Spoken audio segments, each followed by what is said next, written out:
Pranitinanda Shri Advaita Gadadhar Shivasadi Gaura Bhaktivinoda Hare Krishna Krishna Krishna Hare Hare Hare Rama Rama Rama Hare Hare Om Namo Bhagavate Vasudevaya Om Namo Bhagavate Vasudevaya Om Namo Bhagavate Vasudevaya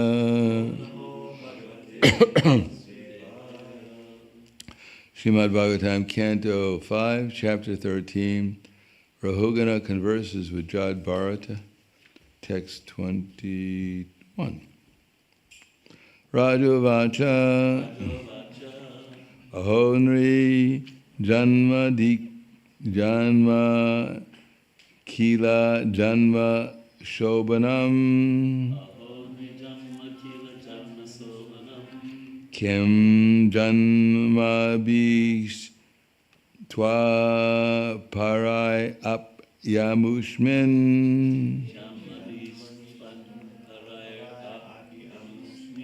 Nayadrik Drishikesha Yesho Kritatmanam Mahatmanam Va Prachura Samagama Raju Vacha Ahonri Janmakila Janma Shobhanam Kim Janma Bis Twa Parai Apyamushmin Nayadrishikesha Isha Kritatmanam Mahatmanam Va Prachura Samagama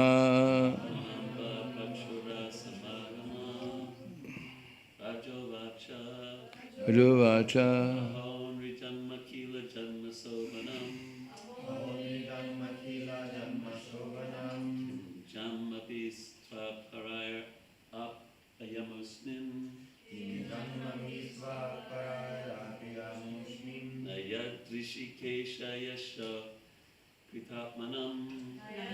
Rishikesha Yasha Kritatmanam Mahatmanam Va Prachura Samagama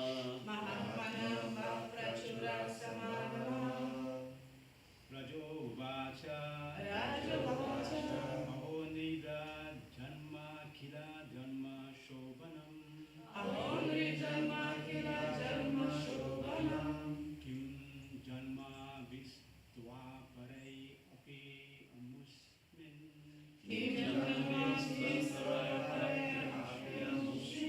Nayad Rishi Kesa Yasa Kritatmanam Mahatmanam Va Prachura Samagama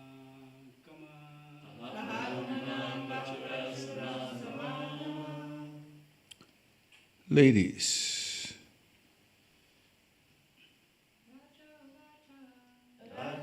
Vacha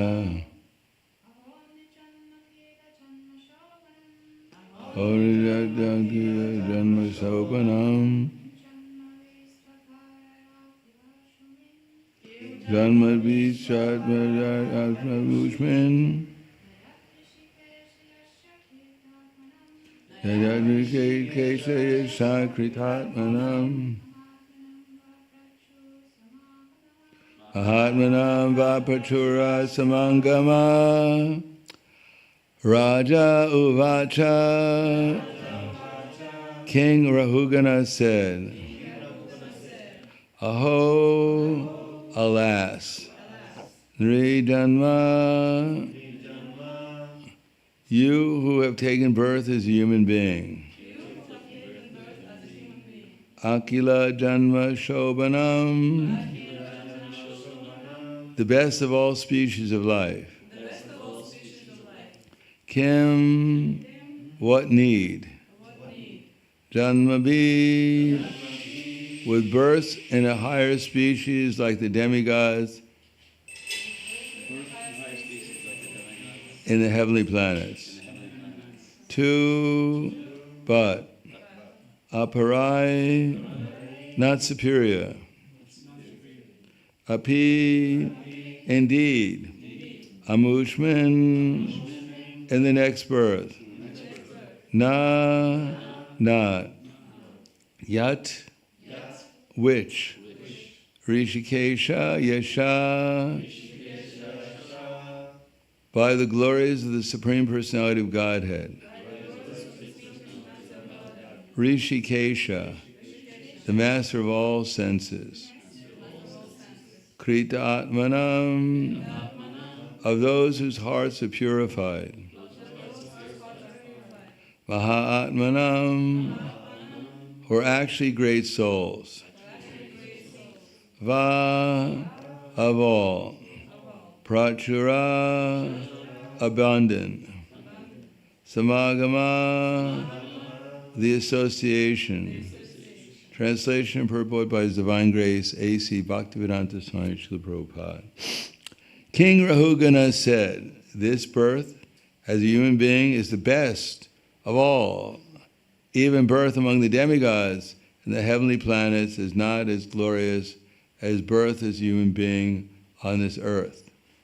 What is the use of the exalted position of a demigod and the heavenly planets due to profuse material comforts? There is no possibility of associating with devotees. Please repeat. King Rahugana said, this birth as a human being is the best of all. Even birth among the demigods and the heavenly planets is not as glorious as birth as a human being on this earth. What is the use of the exalted position of a demigod and the heavenly planets due to profuse material comforts? There is no possibility of associating with devotees. Srila Prabhupada's purport. Human birth is a great opportunity for self-realization. One may take birth in a higher planetary system among the demigods, but due to the profusion of material comforts, one cannot gain release from material bondage. Even on this earth, those who are very opulent do not generally care to take to Krishna consciousness. An intelligent person actually interested in getting freed from the material clutches must associate with pure devotees. By such an association, one can gradually become detached from the material attraction of money and women. Money and women are the basic principles of material attachment. Such Sri Chaitanya Mahaprabhu therefore advised those who are actually serious about returning back to Godhead to give up money and women in order to be fit to enter the kingdom of God. Money and women can be fully utilized in the service of the Lord, and one who can utilize them in this way can become freed from material bondage. Satam prasangam mama virya samvido bhavanti ritkayana risayanam kata Bhagavatam 3:25-25. Only in the association of devotees can one relish the glorification of the Supreme Personality of Godhead. Just through a little association of a pure devotee, one can become successful in his journey back to Godhead. So the text again. King Rahugana said, this birth as a human being is the best of all. Even birth among the demigods and the heavenly planets is not as glorious as birth as a human being on this earth. What is the use of the exalted position of a demigod? In the heavenly planets, due to profuse material comforts, there is no possibility of associating with devotees. Namo Vishnu Padaya Krishna Prasthaya Bhute Srimate Bhaktivedanta Swami Namane Namaste Saraswatunde Ve Gauravani Vicharane Nirvishesha Srinivadi Paskyatyade Satarane. Satam prakasangam amavirya samvido bhavanti rikarna rasayanam kata tajdoshavad ashvavargavartmani shadaratir bhaktira anukrameshati. So satam means eternal, or those who are in eternity. Prasanga, their association. Pra is actually a intensifier, so it's not just association, it means that one is actually paying attention in the association. Mama virya samvido, hearing about Krishna's glories. Satam prasangam mama virya samvido. Bhavanti becomes. Bhavanti writ in the heart, karna, and through the ear into the heart, rasayana. It becomes the means by which the soul is actually awakened. Kata, rasayanam kata. That this talking about Krishna, which is non different from Krishna, actually can awaken ourselves to our actual selves, our actual identity. Tajdosavad ashvavargam artmani, and this is the path, vartmani, by which one can obtain liberation from our mistaken identification with these gross and subtle bodies. Shara. And at the beginning there is some attempt to, sad means the heart, and da means to give our heart. In other words, where we focus our attention, that's where we're going to give our experience, our heart, our mind. Our intelligence, according to where it's at, according to its development, will direct our attention to certain things, and that's what we're going to think about. So the idea is, in the beginning, we direct our attention to Krishna, so we think about Krishna. We use our intelligence to understand why it's a good idea to hear and chant about Krishna. And then, hopefully, in the course of time, we actually start thinking about Krishna. So that's called Shraddha. We have faith because, as Prabhupada writes in the beginning of the introduction to the Bhagavad Gita, one lady, it looks like you're about to fall asleep there.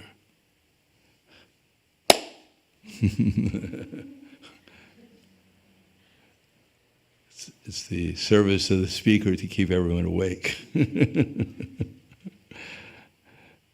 Prabhupada writes in the beginning of the Bhagavad Gita, the introduction, that this Bhagavad Gita is called Gita Upanishad. It's the essence of all the Vedas. And one American lady had requested him to recommend an edition of the Bhagavad Gita in English.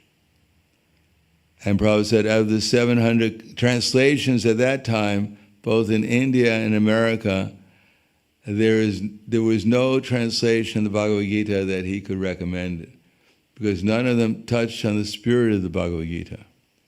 And the spirit of the Bhagavad Gita is that Krishna is the Supreme Personality of Godhead. Now, if we want to realize that Krishna is the Supreme Personality of Godhead, we have to follow the process of doing it. Just like if we're sick, then we have to follow the process that's given to us by the expert physician who gives us the proper medicine. So, that medicine and that expert guidance is given both in the scriptures and by the expert devotees, Sankaracharya, Ramanujacharya, Madhvacharya, and the scriptures, which is like the medicine, Brahma Samhita, Bhagavad Gita, they all declare that Krishna is the Supreme Personality of Godhead. Yo mam evam asamudo janati purushottama sasarvavit bhajante mam sarvabhavena bharata. That anyone who knows Krishna as the Supreme Personality of Godhead without doubting is said to be the knower of everything, and therefore he engages himself in full devotional service without any doubt. Iti guyatama shastram idam yuktva mayanaga etam bhutva buddhimatsyat krita kritasya bharata. That this is the most confidential part of all the Vedic literature. That anyone who knows this becomes wise, and his endeavors will know perfection. And then Prabhupada writes that actually Krishna's knowledge in Bhagavad Gita, for instance, is perfect. That's why we have a disciple succession. Now everyone has their own succession of good or bad or nonsense, that everyone's repeating what they've heard from others. But Bhagavad Gita, for instance, is being distributed because we don't know Krishna at the present moment. I know Krishna in the sense that I personally haven't seen him lately, except for the deities, as much as they reveal themselves. It's just like Prabhupada is here. As much as he reveals himself, then we understand who he is. But we have to become qualified. So because I'm not so qualified, Krishna only shows me a little bit. But, so I can't see Krishna. I don't know how beautiful he is. I don't know how strong he is. I mean, we can understand that he's supposed to be moving the sun in its orbit. So that's pretty strong. But I haven't seen innumerable universes so far doing, and this is the smallest universe. Small but beautiful. Just like Zurich is small, but it's still beautiful.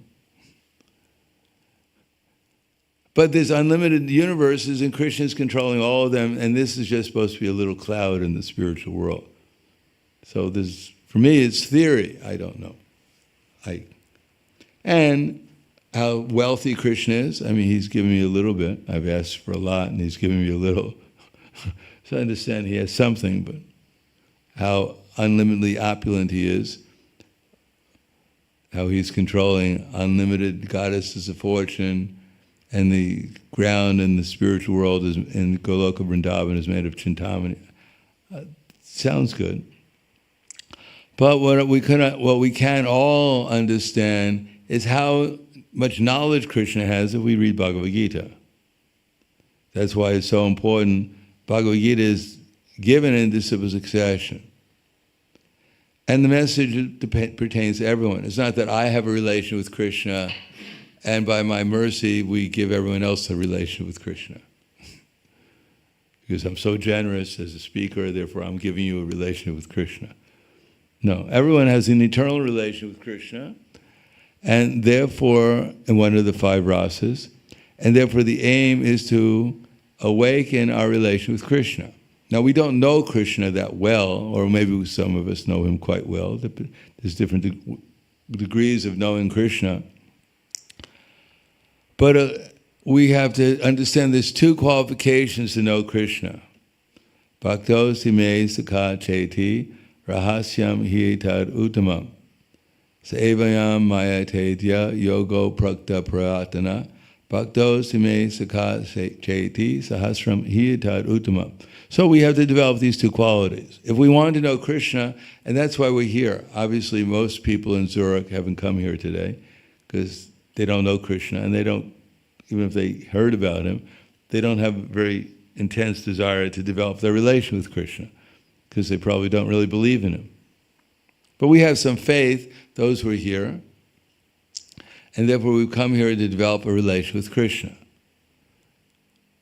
Maybe we came for the prasadam, I don't know. But anyhow, most of us who come here to class at least to develop our relation with Krishna.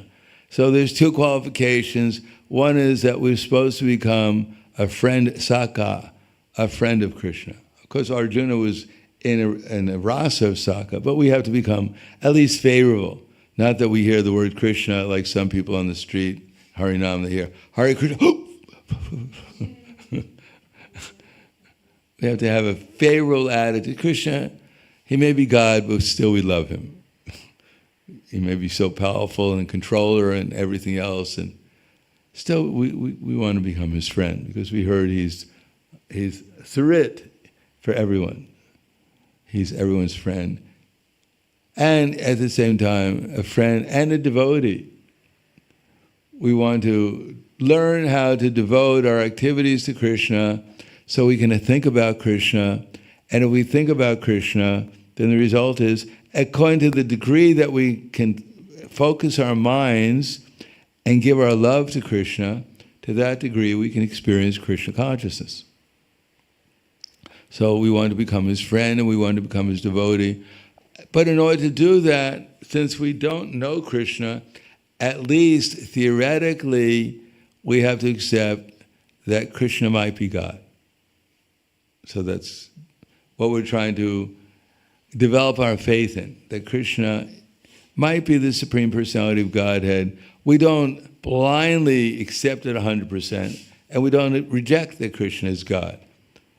We're developing the experience in Krishna consciousness, that Krishna consciousness can't just be a theory, because then we don't make any progress. We can memorize thousands of verses and attend hundreds of classes, get our Bhakti Shastri, Bhakti Vaibhava, Bhakti Sarvabhauma, everything. But if it only remains a theory and we don't actually experience Krishna consciousness, then there's not really any progress in Krishna consciousness. Maybe at the time of death they put us in samadhi and put a big tomb, monument for us, and and we come back again so we can offer flowers to the tomb. But the aim is to actually focus our attention, and not only focus our attention, but to feel Krishna's presence.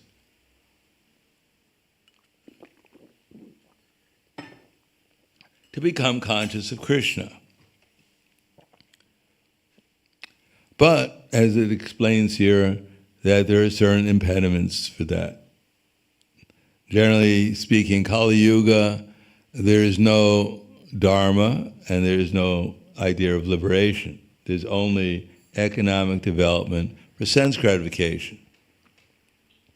So therefore, Chintyam aparayam cha pralayantam upashitya kama pavoga paramam etavam iti nischita Aisha Pasha Shiterabhara Kama Krodha Parayana Ihanti Kama Vogartam Anyanartha Sanchaya.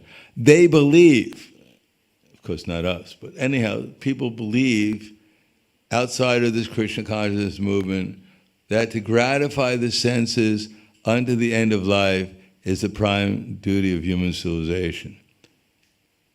And therefore there's no measurement for their anxieties. Being bound by hundreds and thousands of desires, by lust and anger, they secure money by illegal means for sense gratification. Illegal means that they're breaking the laws of nature. The whole society is actually going in the wrong direction. Because andaya tandero pigayamanas te pisha tantra urudami bana. They're blind. They think they're making progress, but they're making progress towards the darkest regions of existence. They're making everything more complicated with the idea that the more complicated things are, the more we're making progress. As the smartphone develops more memory, then the people using it become stupider and stupider, and they lose their memory. And they call this progress. That previously people lived simple lives.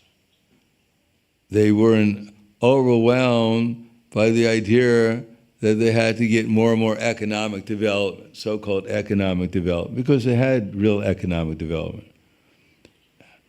They had fresh air, clean water, they had fresh food, they had nice relationships with people. Could you imagine that? You look at your neighbor and you actually smile. You actually feel good about them. You want to help them. You even know their name, believe it. Because they were envious what the other person had. Because they didn't need anything. They were sad because the fresh air, clean water, fresh food, nice relationships made people satisfied from the material point of view. But then, somehow or another, those who were demons, they decided that people are too happy. They become very depressed when they see happy people. So they made a plan to make people unhappy. And since they're intelligent as demons, they figured out, first thing we have to do is get rid of the source of happiness, the cow and the bull. So that let's eat them. Get rid of them. Eat them. but we still have to provide food, so therefore we have to manufacture a tractor. But by manufacturing a tractor, they have to get the raw materials for it, and a factory for the to manufacture the tractor, and so they have to build another factory to get a machine to get the raw materials to manufacture the tractor. But then when they manufacture the tractor, then they need fuel for the tractor, so they have to get machines that dig into the earth to get the fuel, and then they have to have, when you run out of fuel, you have to get a boat to go across the sea and get the raw materials from them, and then an army to get donations for the raw materials from all the other countries who don't necessarily want to give the donation, but you convince them when you show your army and you say, please give us a donation because we want to be nice to you. And then, of course, you need cars to get the food, and then you got to manufacture the food, and then you need pesticides, insecticides, and peoplecides in order to keep the food coming and to get rid of the unwanted, useless eaters. And this is progress, and everyone's proud of it. As that famous story goes, which you all probably know, how the Brahmin was on the bank of the Ganges taking a bath. He was a very humble Brahmin, very renounced. He only had a pair of underwear, kopans. But he was meditating on Krishna all the time. But one day he washed his underwear and then put it on the bank to dry, and one mouse came and stole his underwear. So that was quite embarrassing. So he decided the best thing I can do is to check the internet, because he was in India and everyone had a smartphone. And he found out that the only way you can protect your underwear from a mouse is to get a cat. So he begged a cat. Cats were easy to beg back then. So he got the cat, and the cat was protecting his underwear, but he couldn't understand why the cat was always going meow, meow, meow, meow. And so he checked with his friend. They did deep research on the internet, and they found out that the cat needed milk. And after further research, they discovered that cows give milk. So somewhere or another he got a cow, but he wasn't technologically so advanced, so he couldn't figure out how to milk it. But he found out there was one lady who still knew how to milk cows, so he married her. So now he had a cow and a cat and a wife to protect his underwear. But the lady wanted some children, so he had to get a house. But to pay for the house, he had to get a job. But to go to the job, he needed a car, so he had to work at night to pay for the house and the car. And so now he had 2 jobs, a house, a car, 2 children, a wife, a cow and a cat to protect his underwear. But he realized things were getting too expensive. He couldn't really afford any of these things anymore. He realized his underwear was unaffordable, so he took it off and threw it away and then walked away. Went back to think about Krishna. He became a Nagababa. So that's modern civilization, making things more and more complicated so that the very thing that they're trying to achieve, material happiness, goes further and further away in the name of progress. No clean air in many parts of the world, no clean water, pure water, no fresh food, and the relationships are strained at every level. So this is called illusion. The idea that by so-called economic development, and then of course the whole idea is for sense gratification, but people are not gratifying their senses anymore. An apple that you get most of the time tastes like cardboard. As a matter of fact, They did an experiment to find out the nutritional value of shredded wheat. You might not have shredded wheat, but that's an American favorite. It's breakfast cereal. So they fed some mice shredded wheat to see how much nutritional value they get from it. But the mice wouldn't eat the shredded wheat, they ate the cardboard that it came in, because they realized there was more nutrition in the cardboard than there was in the shredded wheat.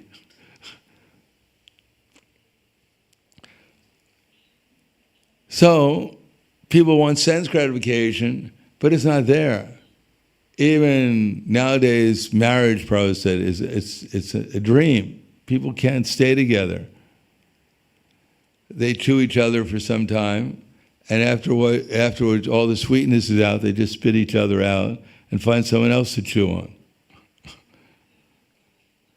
So there's not much emotion, there's not much feeling, there's much real satisfaction. It's all just superficial. So there's no economic development, and there's no real sense gratification. And they think they're making progress. But actually, in the association of devotees, then satam prasangam mamaviryasam. When one actually understands about Krishna and the association of devotees and follows the process, and then one's real self, one's real consciousness can be uncovered to its original state, and then one can actually feel Krishna. Not only feel Krishna within one's heart, remembering Krishna's name and feeling his presence when we chant his name, and then spontaneously remember his form and relish the association of Krishna even more intensely than just hearing his name. Feel the ecstasy and the love that Krishna is emanating, and then his qualities makes it even more intense, and his associates and their qualities and their loving exchanges with each other. When one can feel that inside, then one can actually see it outside at the same time. It's not that Krishna is only in his name, form, quality, and pastimes. He's everywhere. It's all Krishna's name, form, quality, and pastimes. Even this body that we have, which we think is us, is actually Krishna's. Sarvapani padam tat sarvata shri shimo mukam sarva shritiman loke sarvavritti tishtiti. Everywhere are his hands, legs, eyes, and faces, and he hears everything. That's why the super soul exists, pervading everything. So it's all Krishna, and Krishna is all loving. So ultimately, when one becomes Krishna conscious, then he sees that everywhere, Vishvam Purna Sukhayate, just love and happiness everywhere. But one has to follow the process, and the process has to be revealed by someone who knows the process, who's actually experiencing, and by their experience is able to convey their process to others. So, anyone who takes up Krishna consciousness to some degree or another realizes what that process is. Because Krishna reveals himself in proportion to our surrender. But the person who's actually able to inspire everyone in the process to surrender is one who's actually, as it goes, Yesham antikatam papam, jananam punya karmanam, Tedvan va mohinir muktva bhajante mam dridavrataha. That those who have yesham antikatam papa, because those who have given up the reactions for their sinful activities in the past, yesham antikatam papa, jananam punya karmanam, and are actually doing pious activities now, just like what is the practically the only pious activity in Kali Yuga is to chant Hare Krishna. And to do the activities of chanting Hare Krishna, because the deities are non-different from Krishna, the books are non-different from Krishna, the devotees are non-different from Krishna. So to serve these things, the spiritual abode of Krishna is non-different from Krishna. To serve these things is to serve the holy name. That's the only pious activity in the Kali Yuga, practically speaking, that actually gives a spiritual effect. Janam punya te dvanva, and then gets free from the dualities. Hot and cold, honor and dishonor, man and woman. It's not that we don't see in the Hare Krishna movement, when we chant Hare Krishna, it's not that we stop seeing that there's men and women. But we see the women have a body of a woman, but actually inside everyone's body is a soul. And what makes the body alive is the soul. It's not that the body keeps the soul alive, it's the soul that keeps the body alive. So we see the actual essence of each person is the soul. But of course we treat people according to their external bodies also appropriately, but with the same mood of service, Krishna conscious service. Just like a tiger, we hear from Bhagavad Gita, Vidya Vanaya Sampane Brahmani Gavi Hastini Shuni Chaiva Swapgate Cha Pandita Samadarshana, that the humble sages, by virtue of true knowledge, see with an equal vision the learned and gentle Brahmin, the cow, the dog, the elephant, and the dog-eater. And how do they see that? Tad buddhyas, tad atmanas, tad nishtas, tad parayanaha, gachantnipuna avritim, jnana niduta kalmasha. Well, one's intelligence. So first of all, we need our intelligence to see things theoretically. Now, as I said yesterday, it takes some intelligence to even get the preliminary knowledge of the Bhagavad Gita, the first instruction of the Bhagavad Gita, that our bodies are changing. It takes some intelligence to appreciate that. Now, most sane people would agree that their bodies are changing. But there's a good number of people growing number of people who can't even understand that. They don't believe that they're going to die or that their body's changing. Or they argue with you that actually this body I have is exactly the same body I had when I was in the womb of my mother. There's no difference.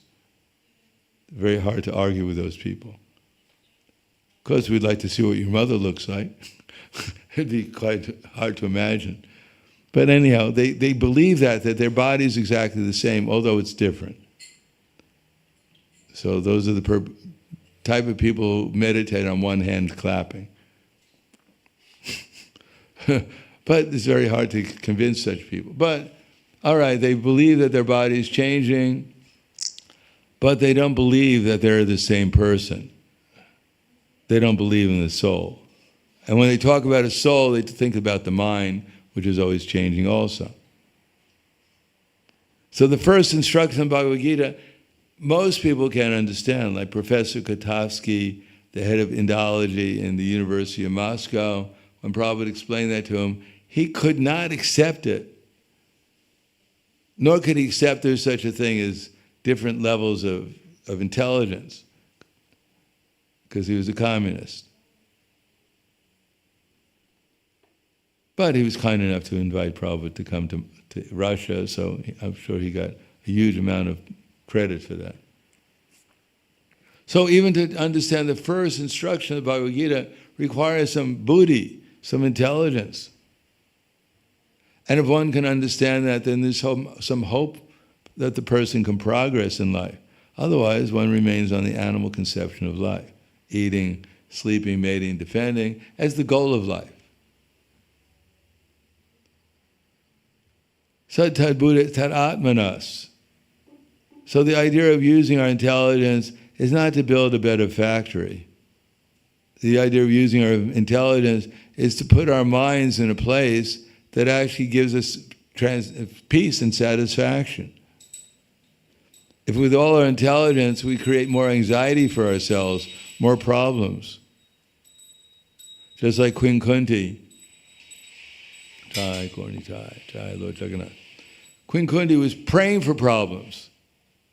Because when she had problems, then she focused her intelligence, the whole family focused their minds and intelligence on Krishna. And therefore they became absorbed in ecstasy, remembering Krishna. But what she didn't want is Janmaishvarya Shuta Shivira Edamanak Madak Punam Naivahatya vidatum vai tvama kinchana gochara. She didn't want to have intelligence, such intelligence, to hanker for more material opulence in any form. She didn't decry material opulence. It's not that they spent the whole life in the forest. No, when they came back, they lived in the kingdom, Hastinapur, more opulent than Indra's kingdom. They didn't decry the opulence, but they utilized it to serve Krishna, not simply to enjoy it. But what she's afraid of is that desire to get a better material position, better birth, Aishwarya, more material opulence, more material influence, more material education. She didn't want to hanker after these things and forget Krishna, because as soon as we hanker for these things, then we forget Krishna. Krishna bahirmukha bhagavan chatare dikakhtasta tare japati dar. As soon as Maya sees that this is what we want, then she gives us the illusion that we can get these things, we can become a better proprietor, a better enjoyer in the material world, and she slaps us, she puts us into more deep material consciousness. So this is what she was afraid of, because the deeper our material consciousness, the less we actually can remember Krishna. And the less we remember Krishna, the less feeling we'll have for Krishna. If we can at least focus our attention, then there's no question of giving our love to Krishna. And without that, then there's simply problems. There's simply a waste of time, actually, human form of life. So, therefore, one has to become convinced that in the beginning we have to become pious at least. We have to become free from our sinful activities. Sinful activities means we come to the Hare Krishna movement generally because we're suffering. And what are we suffering from? Overindulgence in sense gratification. Eating the wrong things, sleeping the wrong way, overemphasis on sex life, and always an anxiety. People are working hard, going to the university, getting their job, so that they can, getting degrees at the university, so when they get their third postdoctorate degree, then they can get a job in a factory and get something to eat with the money they make. I mean, when I went to the University of Buffalo, I had one friend who was postdoctorate in physics, but he was so overqualified, he couldn't get a job anywhere. So he was working in a factory in Buffalo in order to just survive.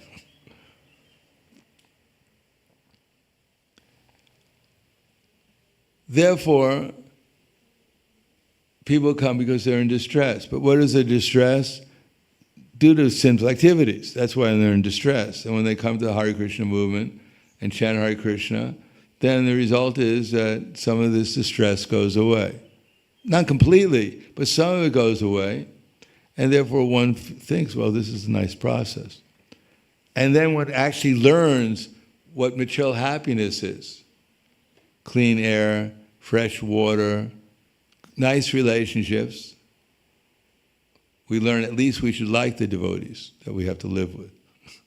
We shouldn't fight with them as much as we feel impelled to do. That we should try to appreciate them. And then the next thing is that we'll be able to conquer our minds, conquer sinful reactions. And what are sinful reactions?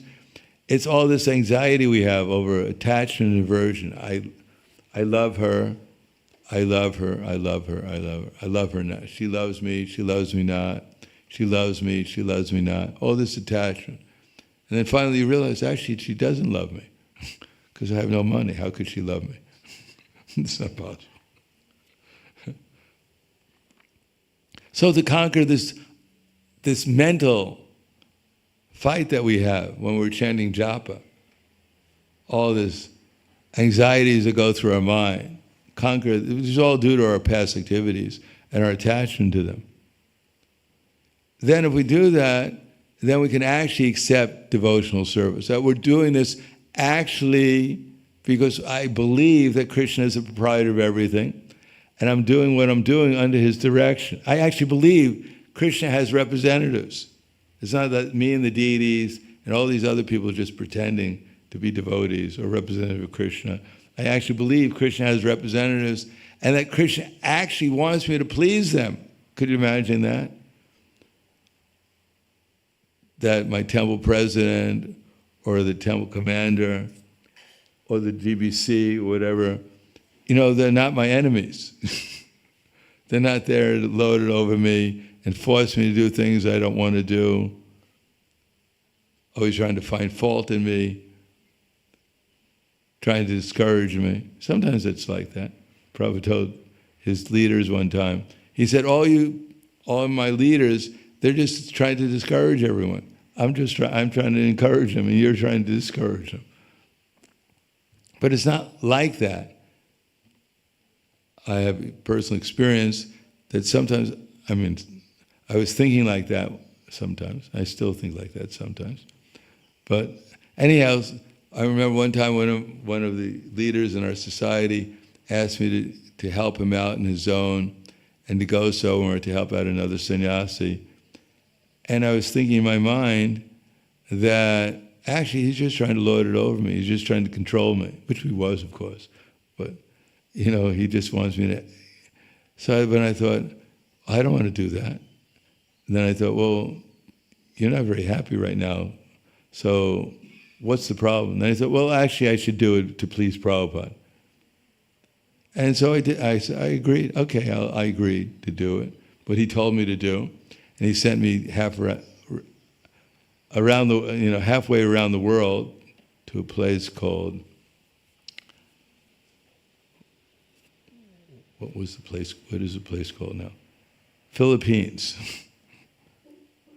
And I spent time, but I got more mercy from Krishna, practically than I've ever gotten, more experiences in Krishna consciousness than any other place I went to. And I was thinking, well, why is Krishna giving me any mercy? Then I realized because I actually surrendered to this a tiny bit.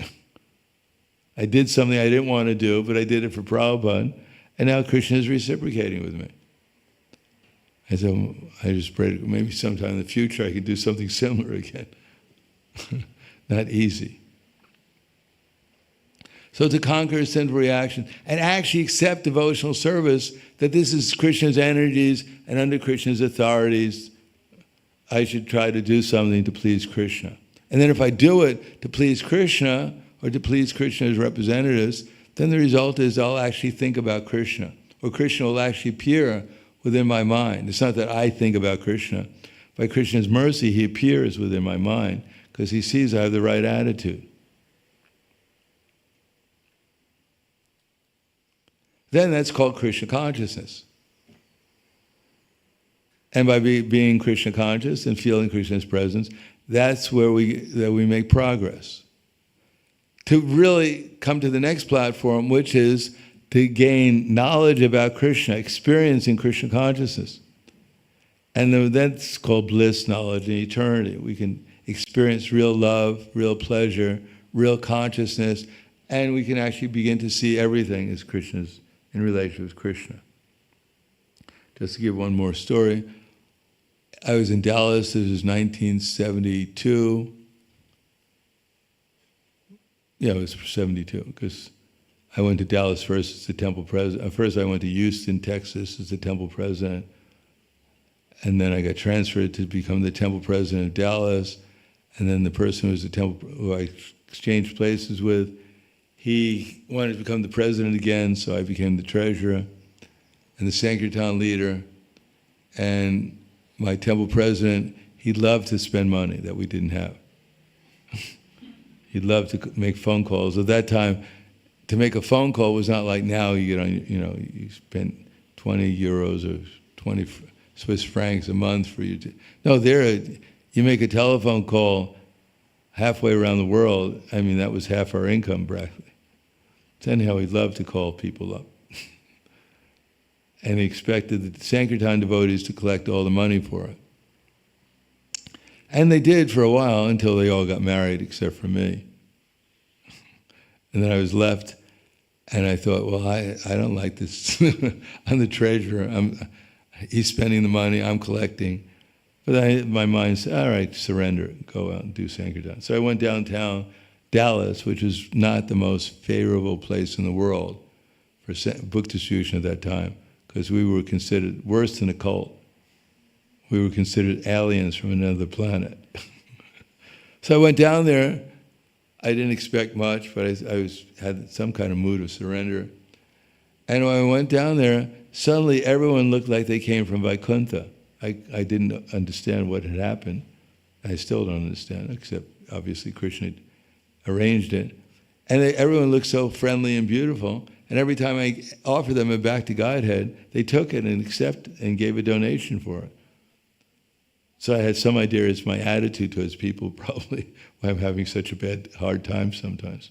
But anyhow, I distributed all the Bhakti Godheads and went back to the temple, and everything became normal again. No one looked so beautiful as before. So for one who's actually in Krishna consciousness and can see things as they really are, then everything becomes Vishvam Purna Sukhayat. Everything becomes beautiful because we've accepted devotional service. And then because of that, we can meditate on trance upon Krishna. We don't want to forget him.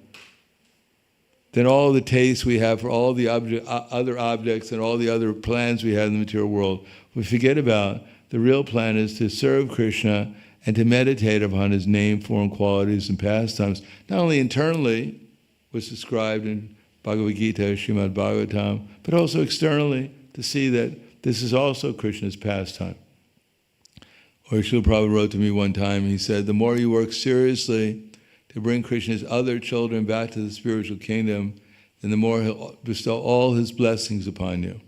That Krishna is never ungrateful for efforts to serve him, rest assured. So it's not only Krishna has his pastimes in Goloka Vrindavan, or as he showed them 5,000 years ago, but also this is Krishna's pastime, Chaitanya Mahaprabhu's pastime, and the more we participate in it wholeheartedly, then the more Krishna gives us all his blessings. Because Krishna is never ungrateful for our efforts to serve him. Then we come to the platform, we fall in love with Krishna, which is our goal.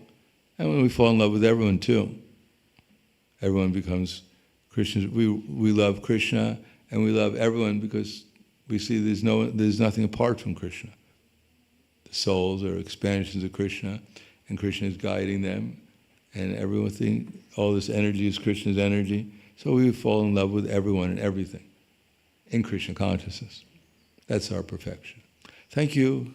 Any questions or comments? Yes. Thank you so much for your reflection. You were mentioning that the demons are creating this material mindset, and how it begins with slaughtering the cow and the bull. Hare Krishna.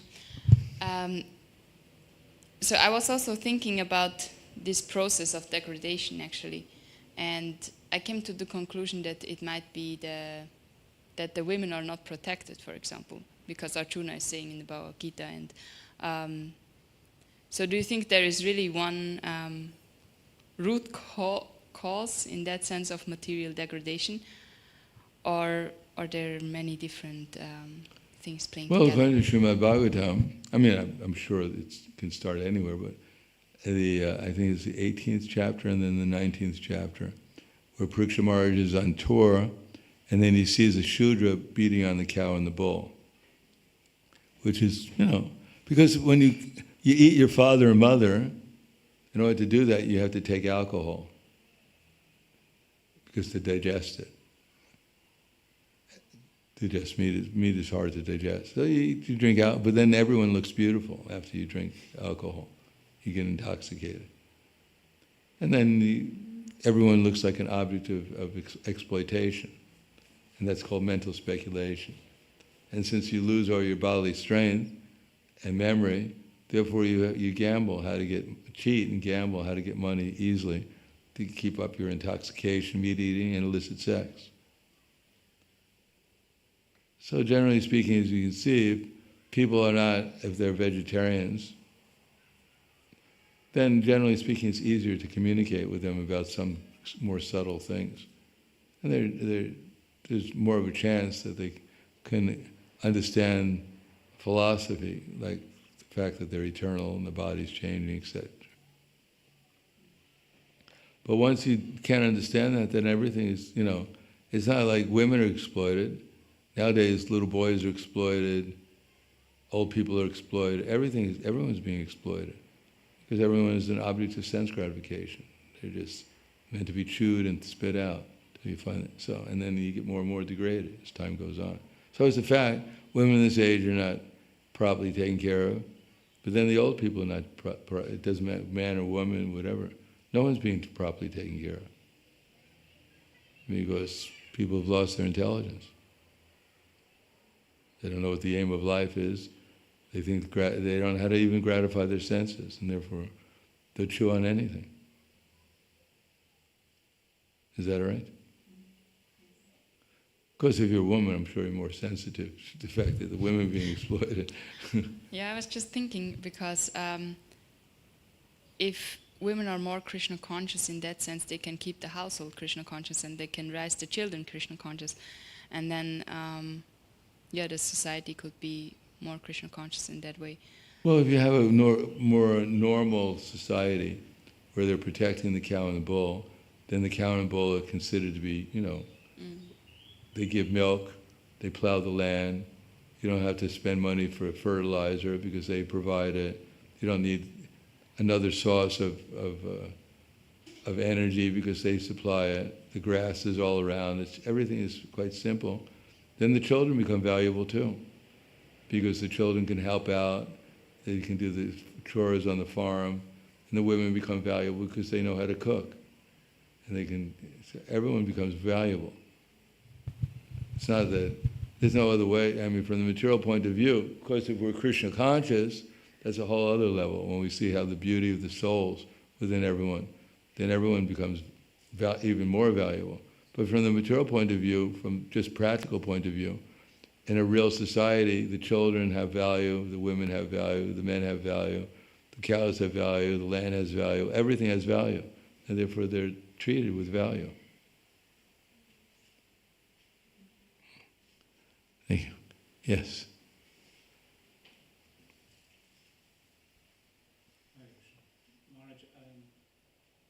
Hare Krishna. Maharaj, my question was different from Mandaji, but it came that I have two questions now. So regarding the farming and experience that we have, there are places that some farm that have been sold, had to be sold because we couldn't maintain the farm anymore. It was so costly. And then when we sold South Africa, we got a big plot of land that been bought then because even having cows on it, and we come to a stage that we had to sell the farm. And then although it's a beautiful, like you explained, community to have. In fact, my family has cows previously before I joined. So really, exactly, it's 100% what you said, and Prabhupada vision that it's good to have a farm community, but sometimes it becomes so costly, and it's difficult to really maintain a farm, and then to get devotees to work on it or to employ somebody. Maharaj, this is some experience we had in a farming community. But Maharaj, my question was mostly that I thought to ask you is, we always say that we are in a community of devotees, that we are so connected that you feel at home all the time, and we perform our service, and then in association of devotee, and it becomes easy to do that in association of devotee to engage in devotional service. But it came to a stage that sometimes you feel that you made a point earlier that some devotees feel that they've been targeted, or they've been picked on all the time, or they've been engaged, overloaded with too much of service, and they feel it's not fair, that it's not really inspired spiritually for that person, and then devotee may leave and leave society and go away. But also Maharaj also that some devotees happen that they have to choose certain association among the association of devotees, and he selects certain devotees who inspire them to do the service. My question is it an offense? Is it the attitude? Is it wrong attitude that the devotee came to a stage? You start choosing the association who can inspire them more in spiritual life to progress, and you avoid association in the association of devotee of certain devotee. They feel that they are not inspired. Yeah, that's normal. According to Rupa Goswami, we have to have some kind of, according to the level of discrimination we have, then there's some certain devotees we respect within the mind, but we don't intimately associate with them. Others we learn how to cooperate with. But the most important thing, or one of the most important things, is we have to choose a leader by which we follow their example and their instructions so that we learn how to make friends and we learn how to respect devotees. So Prabhupada is our leader, for instance, the ultimate leader in our society. So that therefore we can progress so that some of the devotees that we tolerated previously, as you said in your class yesterday, then now they're our best friends. So we have to progress in that. It's not that we're just going to... If we choose a person, a devotee like Prabhupada, as our leader, his instructions and example, then we'll make progress. So eventually everyone will become our friend. All right. Thank you very much. Grantaraj Srimad Bhagavatam Ki Jai. Srila Prabhupada Ki Jai. Gaur Premanande.